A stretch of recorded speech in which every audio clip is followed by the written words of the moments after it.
Hi everyone, welcome back to another episode. In this video, I'm going to show you the ways on how you can reset your password if you've forgotten in your Jetty Spots account. So for that case, open up a browser, type in Jetty Spots or globaljettyspots.com.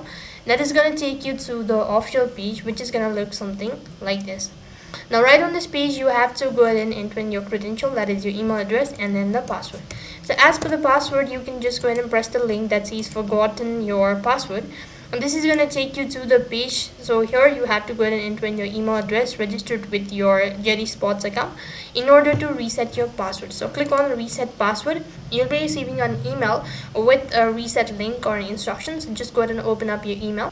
So when you receive the following link, so here you have to go ahead and click on reset my password, and you'll be taken to the page where you can go ahead and create a new password.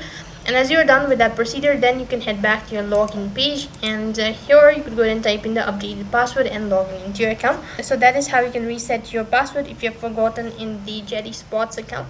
That is all for this video. I hope the video was helpful. Make sure to like, share and subscribe to our channel. Thank you for watching. See you in the next video.